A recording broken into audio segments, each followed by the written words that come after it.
Istanbul est la plus grande ville de Turquie, cœur de la vie économique et culturelle turque. Son port est le plus important du pays et elle abrite plus de 12 millions d'habitants. Les historiens racontent que la ville fut fondée par Byzas, un aventurier qui arriva par bateau au 7e siècle avant Jésus-Christ. Il s'y établit et baptisa le village du nom de Byzance. Byzance jouissait d'une position idéale sur le Bosphore, le vaste détroit reliant la mer Noire à la mer de Marmara et à la mer Égée. Un siècle plus tard, l'empereur romain Constantin Ier fit de Byzance sa nouvelle capitale impériale. Il ordonna à ses architectes de construire une grande cité avec de larges avenues, des jardins publics spacieux et de grands palais. Elle fut consacrée la Nouvelle Rome en 330 après Jésus-Christ et baptisée Constantinople en son honneur. Sa nouvelle capitale devint le berceau de cette croyance qui se répandait rapidement.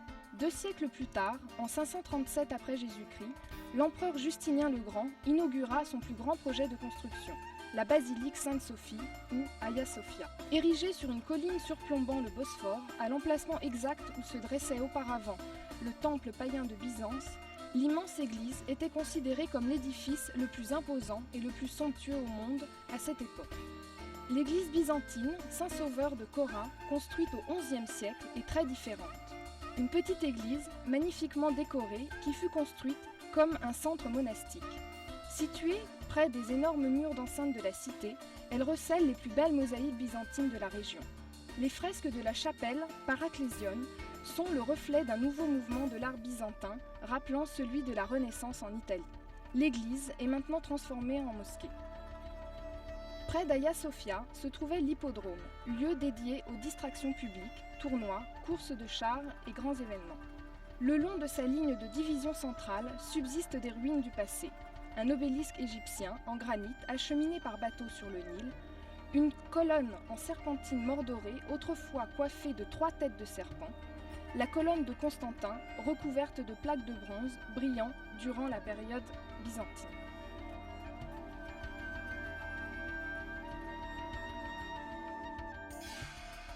Les armées du sultan Mehmed II conquirent la cité impériale en 1453, mettant un terme à l'Empire byzantin. Les sultans ottomans ont embelli leur nouvelle capitale, construisant de grands édifices qui rivalisaient avec ceux de l'architecture byzantine. La mosquée bleue, construite sur ordre du sultan Ahmed Ier en 1616, fut érigée à côté de celle de Sainte-Sophie pour qu'on puisse comparer les 2 styles de construction.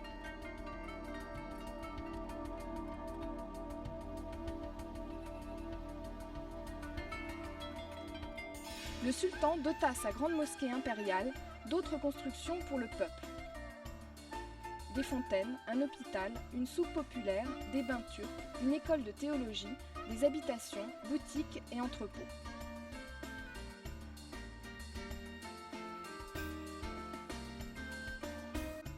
Le palais Topkapi, connu des Européens sous le nom était la résidence de la famille impériale et le siège du gouvernement. Construit entre 1465 et 1478, il a été agrandi et modifié des douzaines de fois au cours des 4 siècles suivants. C'est un lieu magnifique et agréable à vivre avec des jardins, pavillons et suites royales somptueuses. Les toitures sont presque toutes en tuiles décoratives turques d'une valeur inestimable. Le harem impérial est l'endroit le plus populaire de Topkapi, lieu légendaire de luxe, de romance et d'intrigue. Mozart s'en est inspiré pour écrire son célèbre opéra « L'enlèvement au sérail », et nombre d'artistes ont laissé leur imagination vagabonder dans ce lieu riche en rebondissements. Située sur des axes commerciaux importants, Istanbul a toujours été une cité marchande majeure.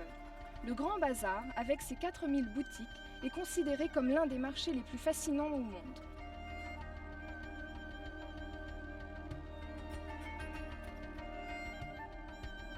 C'est une vraie petite ville. Non loin de là, sur la Corne d'Or, on trouve le marché égyptien ou marché aux épices, réputé à l'époque ottomane pour ses épices exotiques et plantes aromatiques utilisées en cuisine ou dans la médecine traditionnelle. Couronnant une colline surplombant la ville, la Souleymaniye ou mosquée du sultan Soliman le Magnifique est la plus grande des mosquées impériales turques. Érigé à la gloire du plus grand des sultans de l'Empire, c'est le chef-d'œuvre de Mimar Sinan, le plus grand architecte turc. Les environs d'Istanbul regorgent d'endroits fascinants que vous pouvez visiter sur une journée. Embarquez sur l'un des bateaux rapides effectuant les traversées sur la mer de Marmara pour visiter Iznik, connu sous le nom de Nicée dans l'Antiquité. S'étendant sur les bords d'un vaste lac entouré de champs fertiles et de vergers ployant sous le poids des fruits, Iznik est réputée de nos jours pour son agriculture, mais elle est aussi chargée d'histoire romanesque. Dans l'Antiquité, Nicée était une importante cité politique, culturelle et commerciale, protégée par des saintes encore visibles de nos jours. L'Église chrétienne y a tenu 2 importants conciles œcuméniques. Lors du premier concile de Nicée, qui s'est tenu en l'an 325 dans la basilique Sainte-Sophie, les théologiens ont jeté les bases de l'adoption de la foi nicéenne. À une courte distance, en voiture au sud d'Iznik, vous découvrirez Bursa, une grande ville en pleine croissance, s'agrippant au flanc du mont Olympe, dans la région de Bithynie. Bursa existait déjà depuis longtemps, lorsqu'en 1326, les sultans ottomans l'élirent capitale de leur empire en pleine expansion. Ils embellirent leur nouvelle capitale de magnifiques édifices publics, dont l'Ulu Jami ou Grande Mosquée. Datant de 1396, c'est la plus ancienne mosquée ottomane, encore visible de nos jours. La mosquée verte fut érigée un quart de siècle plus tard. Son style se différencie de celui de l'Ulu Jami, d'influence arabe. Nous donne un aperçu des réalisations architecturales de l'ère ottomane durant les siècles qui ont suivi. Les transactions s'effectuent essentiellement au Kozar Khan, lieu historique datant de 1451. Le fil de soie, d'une texture extrêmement fine, est teint et sert à tisser des foulards, châles, chemises et autres vêtements de couleurs chatoyantes. Le quartier de Çekirge, à l'ouest du centre-ville de Bursa, est réputé pour ses sources d'eau chaude.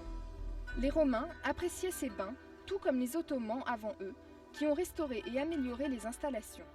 De nos jours, Çekirge est doté de nombreux hôtels modernes où les clients peuvent prendre un bain plaisant et vivifiant.